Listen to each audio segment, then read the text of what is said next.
सुहाना ने अभी तक एक बार भी समर की तरफ नहीं देखा था, वो बस आग को देख रही थी। पर समर के फेस के एक्सप्रेशन बहुत अलग थे। सुहाना फिर बोली, मैं पहली बार बाहर गई थी तो मैं बहुत नर्वस थी। हम सब लोग खाना खा रहे थे पर मेरा ध्यान तो कहीं और ही था।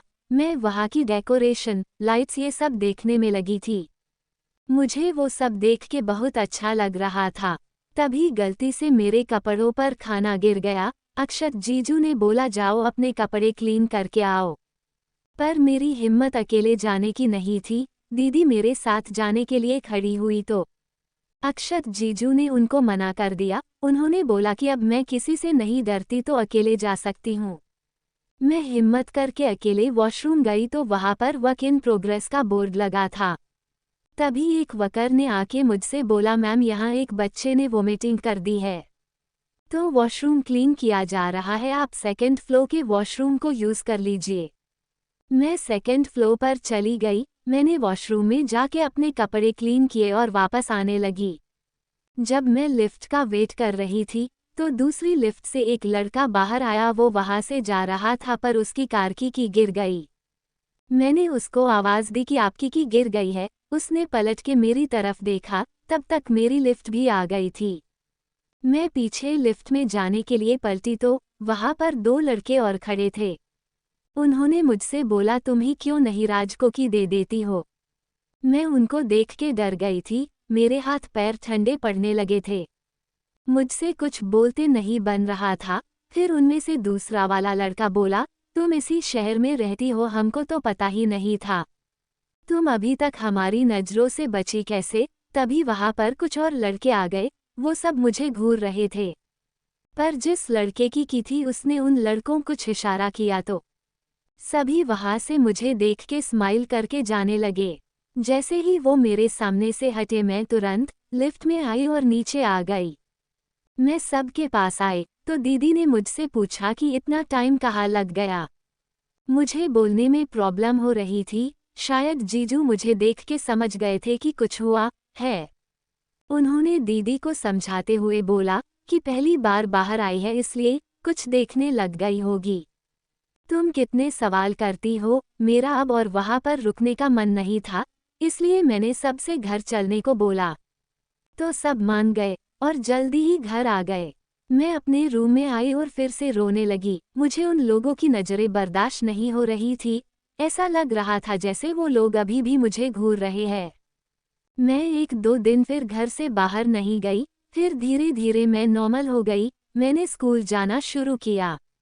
पर मुझे हमेशा लगता था कि कोई मेरा पीछा कर रहा है, इसलिए मैंने फिर अपना मुंह कावर करना शुरू कर दिया। कुछ दिन ठीक से निकले उसके बाद मैंने उस लड़के को अपने स्कूल के बाहर देखा, पर मेरा मुंह कवा होने की वजह से वो मुझे नहीं देख पाया था।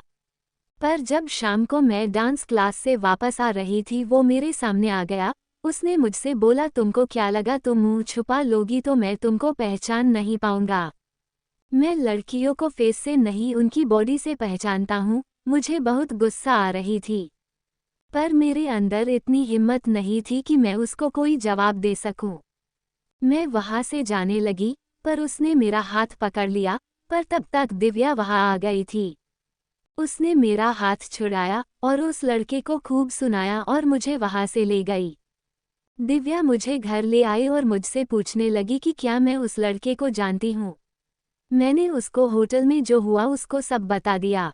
सब सुनते ही उसने मुझे गले से लगा लिया। फिर उसने मुझे बताया कि उस लड़के का नाम राजवीर सिंघानिया है, सन ऑफ प्रशांत सिंघानिया, देहरादून का सबसे बड़ा बिजनेसमैन। वो जैसा दिखता है वैसा है नहीं। वो अपने लड़के से बहुत प्यार करता है। राजवीर जिस लड़की पर उंगली रख देता है उसका बाप उस लड़की को उसके सामने लाके रख देता है। राजवीर लड़कियों को ऐसे बदलता है जैसे लोग अपनी बेडशीट चेंज करते हैं। और जब उसका मन उस लड़की से भर जाता है तो उन लड़कियों को विदेश में बेच दिया जाता है। कुछ लड़कियों के परिवार वालों ने उनके खिलाफ पुलिस में कंप्लेन करने की कोशिश की तो उन लोगों को रातों रात मार के फेंक दिया जाता था और अफवाह ये फैलाई जाती थी कि लड़की किसी लड़के के साथ भाग गई और समाज के तानों के डर की वजह से फैमिली ने सुसाइड कर लिया। मैं ये सब सुन के और डर गई थी। मैंने उसके बाद से बिल्कुल घर से बाहर जाना बंद कर दिया था, स्कूल डांस सब। मैं पूरा टाइम घर पर ही रहती थी। दीदी ने मुझसे पूछा भी कि मैं स्कूल क्यों नहीं जाती हूँ, पर मैं उनको परेशान नहीं करना चाहती थी। बचपन से उन्होंने मेरी वजह से क्या कुछ नहीं सुना, मेरी ही वजह से वो पापा से दूर रही। मैं उनको और तकलीफ नहीं देना चाहती थी, इसलिए मैंने उनसे बोला कि मुझे स्कूल में अच्छा नहीं लगता, मैं घर से ही पढ़ना चाहती हूँ। दीदी मुझे समझाने लगी, पर पापा ने उनको मना कर दिया और मेरा साइड लेते हुए बोले जो मेरा मन करे मैं वही करूँ। फिर दीदी ने भी मुझसे कुछ नहीं बोला। दिन ऐसे ही निकलने लगे। फिर मेरे फाइनल एग्जाम आ गए, मैं एग्जाम देने जाने लगी। एक दिन जब मैं घर आई तो मेरे घर पर प्रशांत सिंघानिया और राजवीर सिंघानिया बैठे थे। मुझे उनको देख के डर लगने लगा। मैं सीधे अपने रूम में चली गई। उन लोगों ने थोड़ी देर पापा से बात की और फिर वो लोग वहां से चले गए। पर उनके जाने के बाद से ही पापा कुछ परेशान लगने लगे। जब दीदी जीजू घर आए तो उन्होंने पापा से पूछा कि क्या हुआ है, पर पापा ने किसी को कुछ नहीं बताया। पर मैं पापा को देख के समझ गई थी कि कोई तो बात जरूर हुई है। मेरा लास्ट एग्जाम था, जीजू मुझे छोड़ने गए थे। जीजू ने मुझसे बोला था कि वो मुझे लेने भी आएंगे। मैंने अपना एग्जाम दिया और बाहर आके उनके आने का वेट करने लगी। मैं खड़ी थी कि राजवीर वहां आया और मुझे जबरदस्ती अपने साथ ले जाने लगा। मैं उससे अपना हाथ छुड़ा रही थी। वहां पर खड़े लोग बस तमाशा देख रहे थे, पर कोई मेरी हेल्प के लिए नहीं आया। तब तक जीजू भी आ गए। उन्होंने मुझे राजवीर से बचाया, पर राजवीर और उनके बीच झगड़ा हो गया। जीजू ने उससे बोला कि अगर उसने दोबारा मेरे पास भी आने की कोशिश की तो वो उसकी कंप्लेन पुलिस ने कर देंगे। उस समय तो वो वहां से चला गया। हम लोग भी घर आ गए। जीजू ने मुझे डांटा भी, मैंने उनको ये सब पहले क्यों नहीं बताया। पर मैं कुछ नहीं बोल पा रही थी, मैं बस रो रही थी। उन्होंने मुझे शांत करवाया और उन्होंने मुझसे बोला कि वो मुझे कुछ नहीं होने देंगे। 2 दिन बाद दीदी को डॉक्टर के पास जाना था रूटीन चेकअप के लिए। मैं बहुत खुश थी क्योंकि आज दीदी की सोनोग्राफी भी होने वाली थी। आज मैं भी बेबी को देख सकती थी। जीजू दीदी को लेकर डॉक्टर के पास गए। मैं उनका घर पर ही वेट कर रही थी। शाम को गई थी, वो लोग वापस नहीं आए। मैंने पापा को बोला तो पापा ने उनको फ़ोन किया, पर उनका फ़ोन भी नहीं लग रहा था। रात हो गई थी, पर अभी तक वो लोग घर नहीं आए थे। मुझे बहुत टेंशन हो रही थी। पापा भी उनको देखने के लिए बाहर गए हुए थे। मैं घर पर अकेली थी। सुहाना आगे बोली, मैं अकेले थी घर पर, मुझे बहुत डर लग रहा था। आधी रात हो चुकी थी, पर अभी तक कोई नहीं आया था। कुछ समय बाद पापा घर पर आए। मैं उनके पास भाग के गई और उसने पूछने लगी कि दीदी जीजू कहाँ है, तो उन्होंने मुझसे बोला अब वो कभी नहीं आएंगे। इतना बोल के पापा वहां से जाने लगे। मैंने उनका हाथ पकड़ लिया तो उन्होंने मेरा हाथ झटक दिया और अपने रूम में चले गए। मुझे कुछ समझ में नहीं आ रहा था कि पापा ने ऐसा क्यों बोला और पापा ऐसे बिहेव क्यों कर रहे थे। मैं उनके पीछे गई, तब तक उन्होंने अपने रूम का गेट अंदर से बंद कर लिया था। मैंने डोर पर नॉक किया, पर उन्होंने कोई जवाब नहीं दिया। मैं गेट के बाहर बैठ के रो रही थी। मुझे कुछ नहीं समझ आ रहा था कि मैं क्या करूं। थोड़ी देर बाद मैंने विंडो पर जाके विंडो ओपन करने की कोशिश की, पर वो भी ओपन नहीं हो रही थी। इसलिए मैंने विंडो का ग्लास तोड़ दिया और विंडो ओपन करके अंदर गई। तो पापा बेड पर आंखें बंद करके लेटे हुए थे। मैंने उनको उड़ाने की कोशिश की, पर वो नहीं उठे। पर उनके हाथ से उनका फ़ोन नीचे गिर गया। मैंने फ़ोन उठाया तो गलती से मेरा हाथ फ़ोन पर लग गया और उसमें वीडियो चलने लगी। वो वीडियो देख के मेरी रूह तक कांप गई। वो वीडियो दीदी जीजू के एक्सीडेंट का था। वो लोग अपनी कार से जा रहे थे कि उनको ट्रक ने टक्कर मारी और उनकी गाड़ी पलट गई। दीदी अपना पेट पकड़ के दर्द से तड़प रही थी। जीजू उनको कार से बाहर निकालने की कोशिश कर रहे थे कि तभी एक और ट्रक ने आके उनको टक्कर मारी। मैं ये सब देख के वही जमीन पर बेसुध सी बैठ गई। एक ही रात में मैं अनाथ बन गई। मेरी पूरी फैमिली खत्म हो गई मेरी वजह से। मैं वही पापा का हाथ पकड़े बैठी थी। कि कुछ टाइम बाद राजवीर वहां आया। उसने मेरा हाथ पकड़ा और अपने साथ ले जाने लगा। मैं जिंदा लाश के जैसे उसके पीछे चल रही थी। मुझमें इतनी जान ही नहीं थी कि मैं उसको रोक पाती या उससे कुछ बोल पाती। वो मुझे अपने फार्म हाउस ले गया और एक रूम में जाके मुझे फेंक दिया और रूम का गेट बंद करके वहां से चला गया। मैं वहां पर बैठी बस रो रही थी। 2 दिन बाद उस रूम का गेट खुला और एक बूढ़ी दादी अंदर आई। वो मेरे लिए खाना लाई थी, पर मैं चुपचाप एक कोने में बैठी थी। वो मेरे पास आई और मुझसे खाना खाने के लिए बोलने लगी, पर मैंने उनको कोई जवाब नहीं दिया। उन्होंने मुझसे बोला कि मेरे ऐसे बैठने से कोई फायदा नहीं है। अगर मैं अपनी फैमिली की मौत का बदला लेना चाहती हूँ तो मुझे यहाँ से निकलना होगा, और उसके लिए मुझे ताकत की ज़रूरत है, और वो ताकत मुझे खाने से ही मिल सकती है। मैं उनको बड़े ध्यान से देख रही थी। वो मुझसे फिर बोली, मैं इस घर में काम करती हूँ, इस घर के क्या होता है मुझे अच्छे से पता है। तुम मेरी नाती की उम्र की हो, इसलिए तुम्हारी भलाई के लिए बोल रही हूँ, ये खाना खा लो, क्योंकि तुम अपनी जान भी नहीं ले सकती हो, ये लोग तुमको मरने भी नहीं देंगे। मुझे उनकी बात सही लगी। मैं अपनी फैमिली का बदला लेना चाहती थी, इसलिए मैंने वो खाना खा लिया। खाना खाने के थोड़ी देर बाद ही मैं बेहोश हो गई। फिर जब मुझे होश आया तो मैं कहीं पर बैठी हुई थी। मैं अपनी आंखें खोलने की कोशिश कर रही थी, पर मैं ऐसा कर नहीं पा रही थी। मैं बस सुन सकती थी, चीज़ों को महसूस कर सकती थी, पर मैं ना अपनी बॉडी मूव कर सकती थी ना कुछ देख सकती थी। मैं जिस जगह पर थी वहां पर बहुत से लोगों की आवाज़ें आ रही थी, जो करोड़ों में बोली लगा रहे थे। कुछ समय बाद बोली बंद हुई और मेरे पास एक इंसान आके बोला, अब ये मेरी हुई। फिर कोई दूसरा इंसान मेरे पास आया और उसने मुझे कोई इंजेक्शन दिया। मैं फिर बेहोश हो गई। दोबारा जब फिर मेरी आंख खुली तो मैं किसी के बेडरूम में थी। तभी वहां पर राजवीर आया। उसने अंदर आके गेट बंद किया और मेरे पास आके बैठ गया। उसको देख के मैं डर से कांपने लगी। राजवीर ने मेरा मुंह पकड़ के बोला, जब तक वो तुझे लेने नहीं आता तब तक तू मेरी। उसके इतना बोलते ही मेरी हालत और ख़राब होने लगी। मुझे फिर से पैनिक अटैक आया। मेरी हालत देख के राजवीर भी डर गया था। वो मुझे कुछ होने नहीं दे सकता था, क्योंकि उसने मेरी डील करोड़ों में की थी, इसलिए वो मुझे वहीं पर छोड़ के चला गया। फिर वहां पर वो दादी आई। उन्होंने मुझे एक दवा दी और शांत करवाया। मैं फिर बेहोश हो गई। जब दोबारा मेरी आंख खुली तो मैं फिर से उसी कमरे में थी जहां मुझे पहले रखा गया था। मैं अपनी जान ले लेना चाहती थी, पर मैं इतनी मजबूर थी कि मैं वो भी नहीं कर सकती थी। मुझे जिस कमरे में रखा गया था उस कमरे में 4 दीवारों के सिवा कुछ नहीं था। एक बार फिर वो दादी मेरे लिए खाना लेकर आई। मुझे उनको देख के बहुत गुस्सा आ रही थी। मैं उनसे कुछ बोलती उससे पहले उन्होंने मुझे शांत रहने का इशारा किया। मैं चुप हो गई।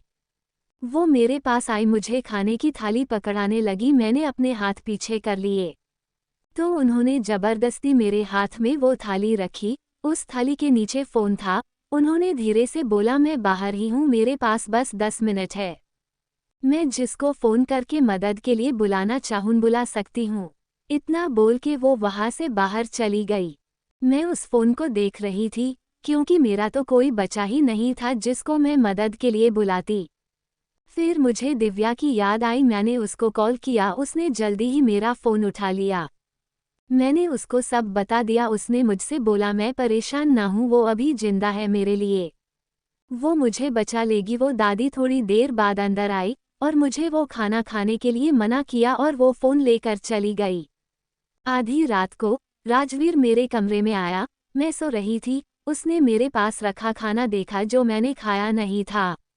वो गुस्से में मुझसे बोला, तुम मेरी सोने की मुर्गी हो, इसलिए मैं तुम्हारे साथ जबरदस्ती नहीं कर रहा हूँ, पर जो मैं तुम्हारे होश में रहते नहीं कर सकता, तुम्हारे बेहोशी की हालत में जरूर कर सकता हूँ।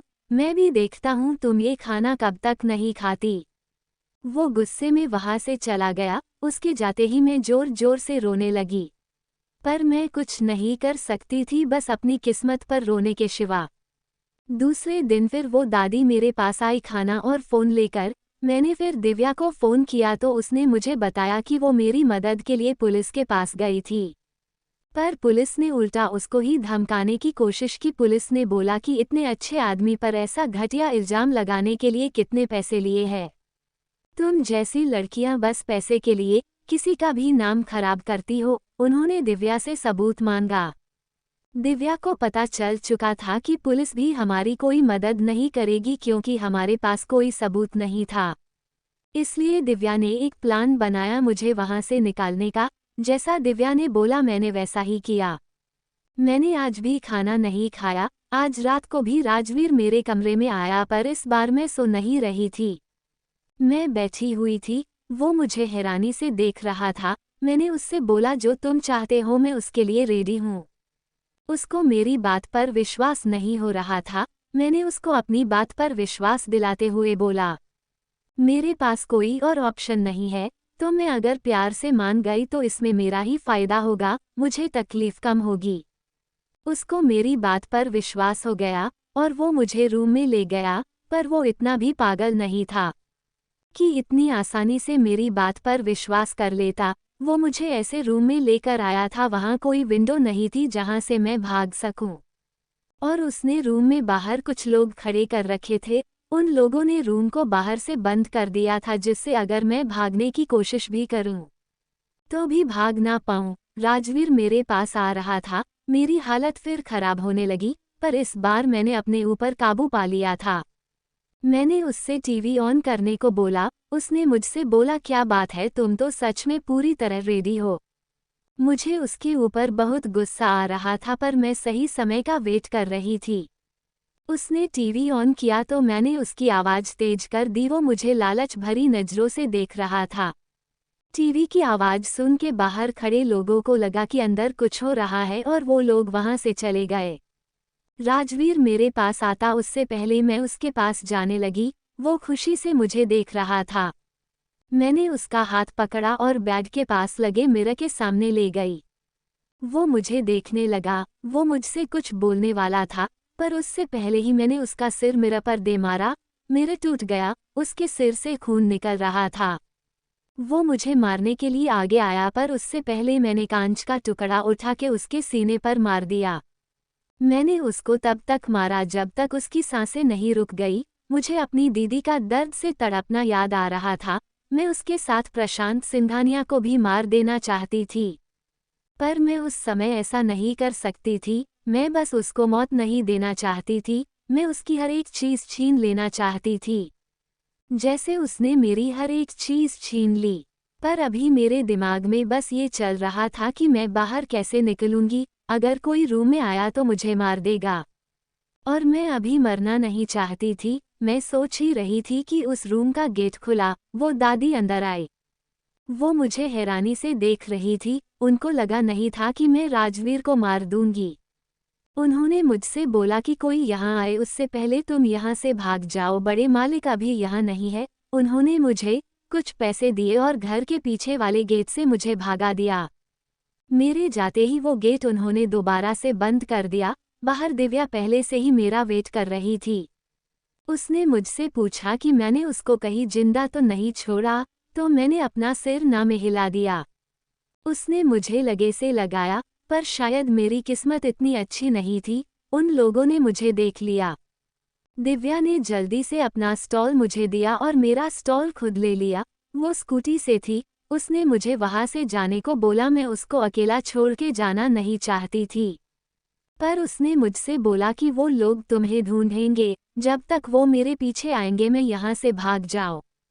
और हुआ भी वैसा। मैं वही झाड़ियों में छिप गई। वो लोग दिव्या के पीछे गए, तब मैं वहां से भाग गई। मुझे नहीं पता था कि जाना कहाँ है।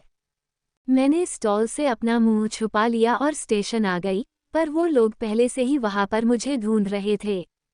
जो ट्रेन वहां से निकल रही थी मैं उस पर चढ़ गई। उन्होंने मुझे देख लिया था, पर तब तक ट्रेन निकल चुकी थी। अब मेरी किस्मत उस ट्रेन पर थी जो मुझे दिल्ली लेकर आई। स्टेशन पर मुझे ऋतु मिली। वो मुझे अपने साथ ले गई, पर मैं उसको कोई नुकसान नहीं पहुंचाना चाहती थी, इसलिए मैंने हॉस्टल में रहना का सोचा। वो लोग मुझे मेरे फेस से ढूंढ सकते थे, इसलिए मैंने मेकअप का सहारा ले लिया छुपने के लिए। पिछले 1 साल में मैंने कई बार दिव्या के बारे में पता करने की कोशिश की पर मैं कुछ पता नहीं कर पाई। मैं कुछ बनना चाहती थी जिससे मैं प्रशांत सिंघानिया को उसी औकात दिखा सकूं। उसके लिए मौत बहुत छोटी सजा होती। इसलिए पहले ही मैं उससे उसकी हर एक चीज़ छीन लेना चाहती थी। मैं कामयाब बनना चाहती थी, बस इसलिए नहीं कि मैं उसको मार सकूं, बल्कि इसलिए कि आगे उसके जैसा कोई भी इंसान मुझे हाथ लगाने से पहले 10 बार सोचे। मेरी जिंदगी ऐसे ही चल रही थी। फिर मैं आपसे मिली। स्मर बीच में ही बोला, तुमने कैफे में मेरे ऊपर कॉफ़ी जानबूझ के गिराई, और वो बाथरूम में मेकअप तुमने जान के हटाया ताकि तुम मेरा अटेंशन गेन कर सको।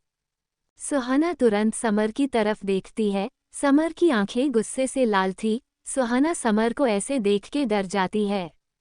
उसको समझ नहीं आ रहा था कि समर का गुस्सा किस चीज़ के लिए उसके साथ इतना बुरा हुआ, इसलिए या कोई और वजह है। सुहाना डरते हुए बोलती है, नहीं ऐसा नहीं है, मैं तब आपको जानती भी नहीं थी, वो बाय मिस्टेक हुआ था। समर उसको ही देख रहा था तो सुहाना डरते हुए फिर बोली, उस समय मैं सच में आपको नहीं जानती थी। मुझे ये भी नहीं पता था कि मुझे जिस कंपनी में जॉब मिली है वो आपकी है। आप हमेशा मुझ पर गुस्सा करते थे, पर उस गुस्से में भी कहीं ना कहीं मेरी ही भलाई थी। जब आपने मुझे अपने घर में रहने की जगह दी तब मेरा कोई इरादा नहीं था कि मैं आपका फ़ायदा उठाऊं। पर जब आप मुझे फ्लैट पर लेने आए तब मैंने सोच लिया था कि अब मैं आपके साथ ही रहूंगी।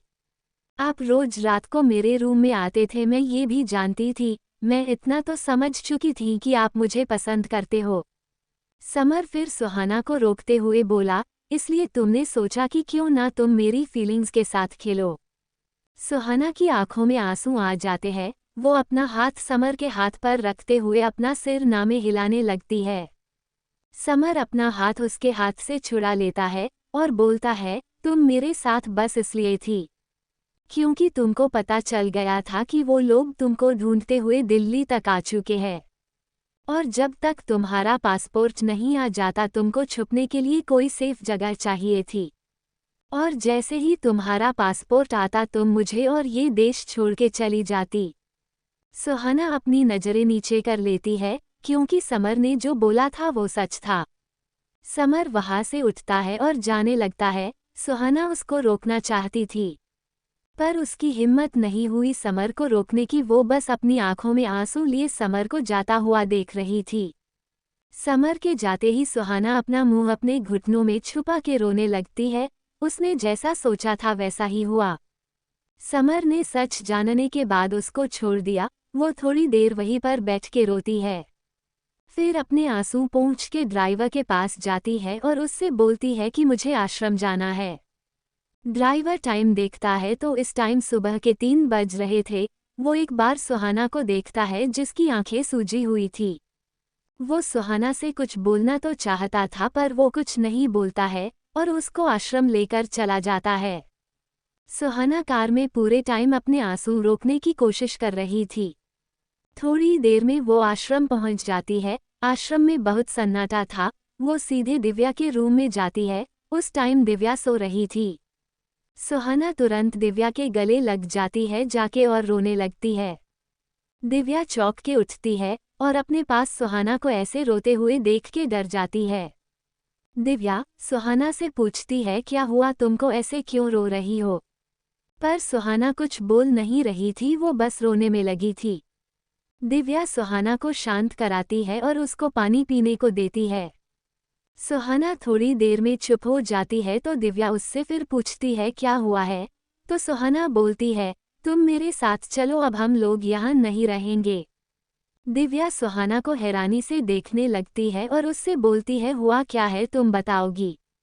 सुहाना कांपती आवाज में दिव्या से बोली, मैंने तुमसे बोला था ना कि वो सच जानने के बाद मुझे छोड़ देगा।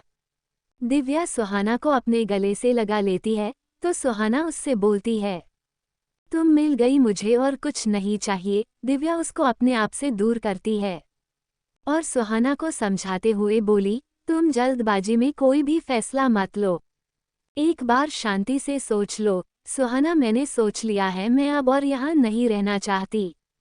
हम लोग अभी की अभी यहाँ से बहुत दूर चले जाएंगे। दिव्या उसको समझाते हुए फिर बोली, ओके, हम लोग अभी यहाँ से चले जाएंगे पर तू पहले जाके अपना सामान तो लेकर आ।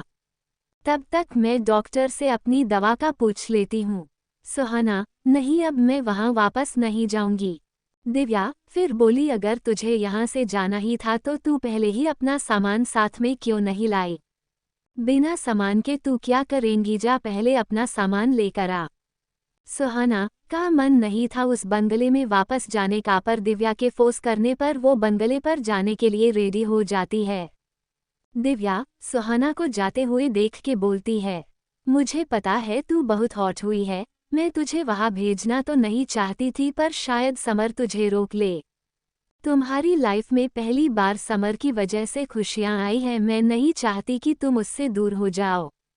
सुहाना बाहर आती है तो वो ड्राइवर कार लेकर वहीं पर सुहाना का वेट कर रहा था। सुहाना कार में जाके बैठ जाती है तो वो ड्राइवर फिर सुहाना को बंगले पर ले आता है। सुहाना अपने रूम में जाती है और अपना सामान पैक करने लगती है। उसको बहुत रोना आ रहा था। वो समर को सच बताने से पहले इस चीज के लिए मेंटली प्रिपेयर्ड थी, पर पता नहीं क्यों उसको बहुत बुरा फील हो रहा था। सुहाना अपना सामान पैक करती है और नीचे आने लगती है। वो एक बार समर से मिलना चाहती थी। वो समर के रूम की तरफ देखती है पर रूम का गेट बंद था। वो अपने आप को समझाती है और नीचे आके बाहर की तरफ जाने लगती है। वो बार बार पीछे पलट के देख रही थी पर वहाँ कोई नहीं था उसको रोकने वाला। सुहाना गेट के बाहर जाने ही वाली थी कि उसको टीवी की आवाज आती है। उसके कदम अपने आप रुक जाते हैं। वो पीछे पलट के देखती है तो हॉल का टीवी ऑन था और उसमें ब्रेकिंग न्यूज़ चल रही थी। सुहाना टीवी के पास जाके खड़ी हो जाती है और न्यूज़ देखने लगती है। न्यूज़ देख के उसकी आंखें गुस्से से लाल हो जाती है। टीवी पर न्यूज़ आ रही थी कि देहरादून के बड़े बिजनेसमैन प्रशांत सिंघानिया को पुलिस ने रंगे हाथ पकड़ा लड़कियों की तस्करी करते हुए। इनके और भी गैर कानूनी धंधे हैं जिनका पुलिस को पता चला है। पुलिस ने प्रशांत सिंघानिया को अरेस्ट कर लिया है। उनकी सारी संपत्ति भी जब्त कर ली गई है। सुहाना को बहुत गुस्सा आ रहा था। तभी उसको महसूस होता है कि कोई उसके पीछे खड़ा है। वो पीछे पलट के देखती है तो समर उसके पीछे खड़ा था। समर को देख के उसका गुस्सा और बढ़ जाता है। वो समर को धक्का देते हुए बोलती है, समझते क्या हो आप अपने आप को? समर अपने कदम पीछे लेने लगता है। सुहाना उसको फिर धक्का देते हुए बोली, मैंने बोला था ना मेरे मामले से दूर रहिए, मुझे उसको बर्बाद करने के लिए आपकी हेल्प की ज़रूरत नहीं है। अगर आपको महान बनने का इतना की शौक है तो बहुत से लोग हैं इस दुनिया में, उनकी हेल्प करिए जाके। फिर भी आपने ऐसा क्यों किया? समर चुपचाप सुहाना की बातें सुन रहा था। सुहाना उसको लगातार धक्का देती जा रही थी।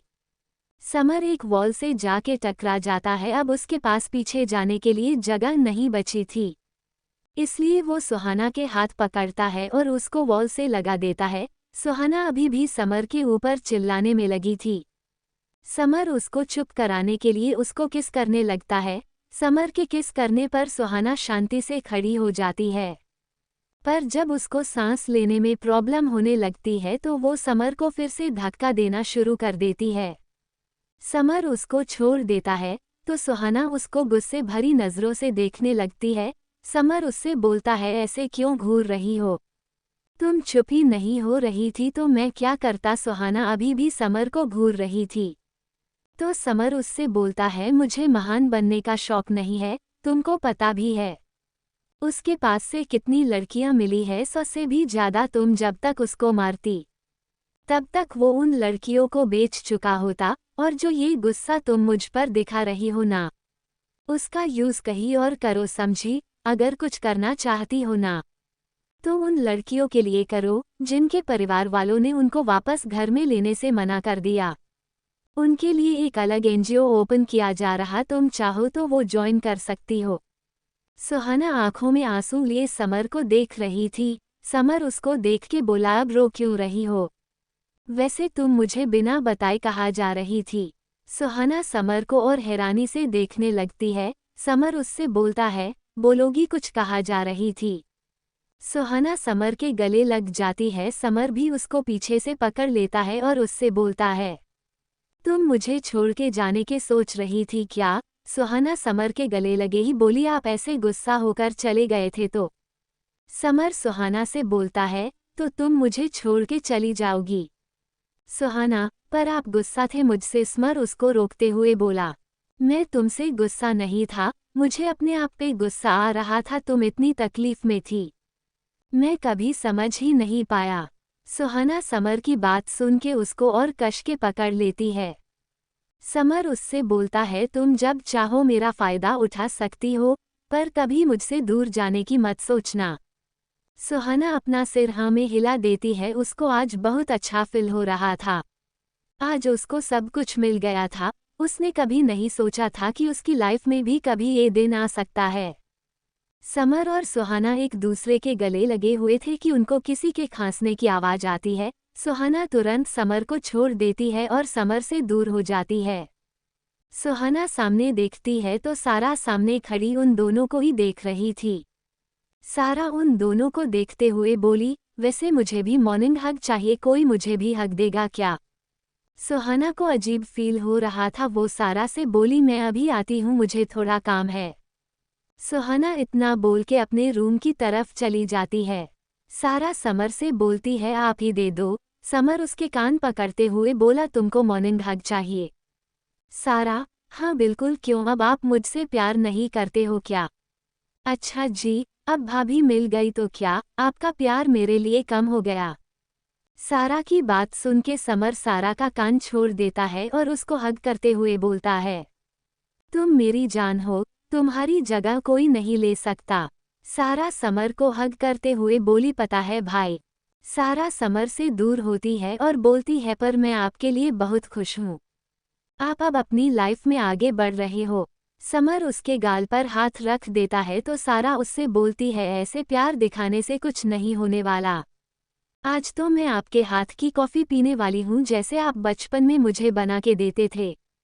समर ओके बोलता है और किचन में चला जाता है। समर को जाता हुआ देख के सारा बोलती है, भाई मैं सच में बहुत खुश हूँ। अब आप उस औरत को भूल के आगे बढ़ रहे हो, बस अब आपकी लाइफ में खुशियाँ ही आए। मैं जिस लिए यहाँ रुकना चाहती थी वो काम तो अपने आप हो गया।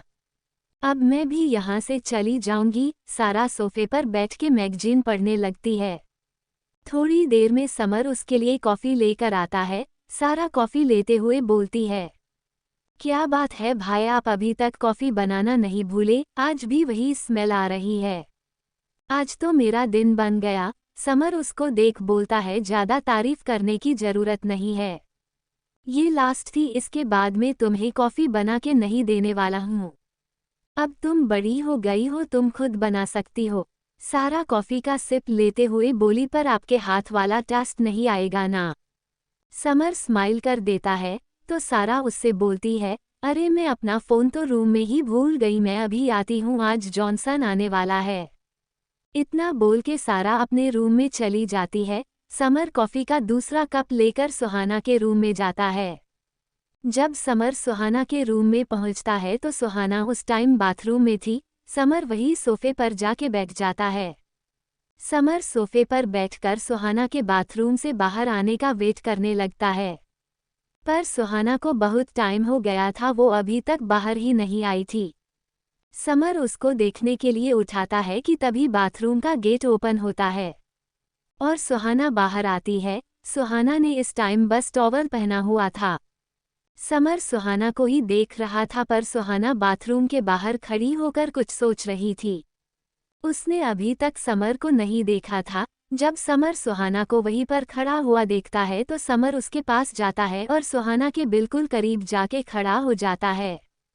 सुहाना समर को देख के चौंक जाती है और अटकते हुए बोलती है, आप यहाँ क्या कर रहे हैं? समर उससे कुछ नहीं बोलता और अपनी आंखें छोटी करके सुहाना को देखने लगता है।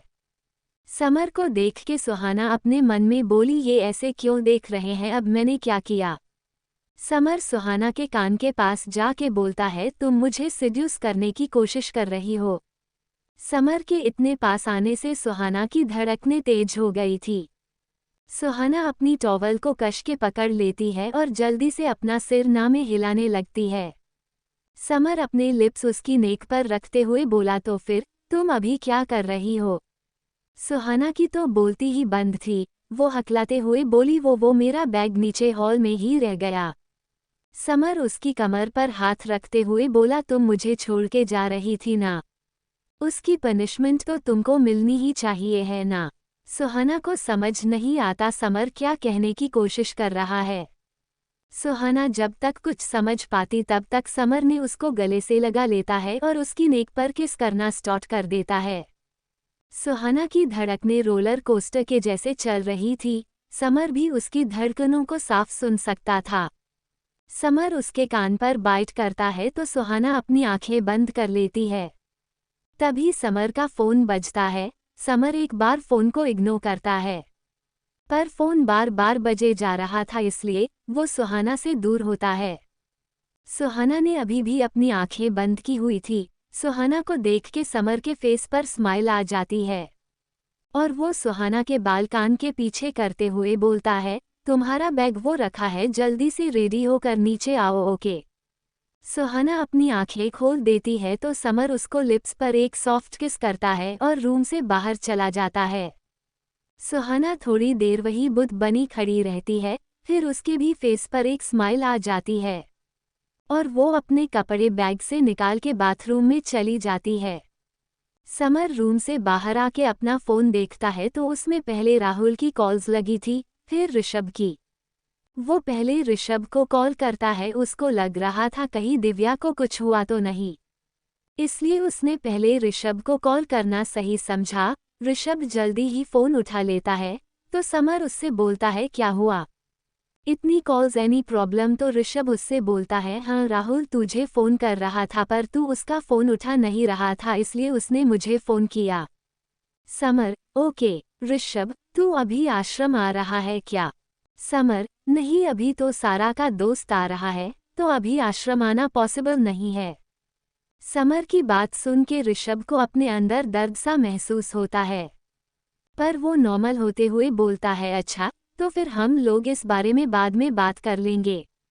समर ऋषभ से बोलता है, अभी तो तुम दोनों फ़ोन पे फ़ोन किए जा रहे थे, अब बोल रहे हैं हो कि बाद में बात करते हैं। ऋषभ, नहीं वो ज़रूरी बात है पर इतनी भी नहीं।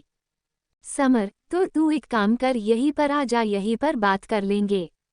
ऋषभ तुरंत मना कर देता है तो समर उससे बोलता है, तुझे हुआ क्या है, जब भी मैं तुझे आने के लिए बोलता हूँ तू मना कर देता है। समर की बात सुन के ऋषभ आने के लिए रेडी हो जाता है। थोड़ी देर में सुहाना रेडी होकर नीचे आती है तो सारा और समर उसका डाइनिंग टेबल पर ब्रेकफास्ट करने के लिए वेट कर रहे थे। सुहाना वहां आती है तो सारा उससे बोलती है, आपने तो बड़ा टाइम लगा दिया आने में। सुहाना समर की तरफ देखने लगती है तो सारा फिर सुहाना से बोलती है, आओ ना भाभी जल्दी से नाश्ता करते हैं, मुझे तो बहुत भूख लगी है। सारा के मुंह से भाभी सुन के सुहाना को बड़ी अलग सी फीलिंग आ रही थी। सारा सुहाना को देख के फिर बोलती है, क्या हुआ आपको? मैं ना बाबी नाम से बोर हो गई थी तो सोचा आपको कुछ नया नाम दिया जाए। तो भाभी कैसा लगा आपको आपका नया नाम? सुहाना कभी सारा को तो कभी समर को हैरानी से देख रही थी। समर सुहाना को देख के मुस्कुरा रहा था। सुहाना कुछ नहीं बोलती है तो सारा अपनी जगह से खड़ी होती है और सुहाना का हाथ पकड़ के समर के बगल वाली चेयर पर बैठा देती है, फिर अपनी चेयर पर जाके बैठ जाती है। सारा अपना नाश्ता लेते हुए बोली, अब अच्छा लग रहा है ना, एकदम परफेक्ट। सुहाना शर्म से अपनी नजरें नीची कर लेती है। सारा सबको नाश्ता सर्व करती है और सब नाश्ता करने लगते हैं। वो लोग नाश्ता कर ही रहे थे कि उनको किसी की आवाज़ आती है, अकेले अकेले नाश्ता कर रहे हो, मेरा वेट किसी ने नहीं किया। सब उस तरफ देखते हैं जिस तरफ से आवाज़ आई थी तो वहां पर एक लड़का बैग लेकर खड़ा था। उसको देख के सारा के फेस पर स्माइल आ जाती है और वो हंसते हुए बोलती है, तेरा पेट कभी भरता है? अगर तेरे लिए वेट करते ना तो हम लोगों को आवाज भूखा ही रहना पड़ता, क्योंकि सारा खाना तो तू ठूस लेता। वो लड़का सारा के पास आता है और उसके बाल खींचते हुए बोलता है, चुप कर मोटी, खुद मेरा खाना छीन के खाती है और मुझे भूखड़ बोल रही है। सारा उस लड़के के पेट में मुक्का मारते हुए बोली, जॉनी मेरे बाल छोड़ वरना आज तेरे सिर पर एक बाल नहीं छोड़ूंगी। जॉनसन तुरंत सारा के बाल छोड़ देता है और उसकी बगल वाली चेयर पर बैठ जाता है और समर को हेलो बोलता है। जब जॉनसन की नज़र सुहाना पर जाती है तो वो आंखें बड़ी करके उसको देखने लगता है। सुहाना जॉनसन को ऐसे देखता देख के डर जाती है और समर का हाथ पकड़ लेती है। समर सुहाना को देख के समझ जाता है कि वो अनकंफर्टेबल हो रही है, इसलिए वो जॉनसन से बात करने लगता है, जिससे जॉनसन का ध्यान सुहाना के ऊपर से हट जाता है। सुहाना एक लंबी सांस लेती है और अपने आप को नॉर्मल करने की कोशिश करने लगती है। सभी बैठ के बातें कर रहे थे कि थोड़ी देर में ऋषभ भी वहां पर आ जाता है। वो सारा के बगल में किसी और लड़के को बैठा देखकर उसको फिर अपने दिल में दर्द महसूस होता है, पर वो अपने फेस के एक्सप्रेशन बदलने नहीं देता। समर ऋषभ को नाश्ता करने को बोलता है तो ऋषभ मना कर देता है और उससे बोलता है, मैं तेरा गार्डन में वेट कर रहा हूँ। इतना बोल के ऋषभ वहां से गार्डन की तरफ चला जाता है। सारा उसको बड़े ध्यान से देख रही थी, पर ऋषभ ने एक बार भी पलट के सारा को नहीं देखा।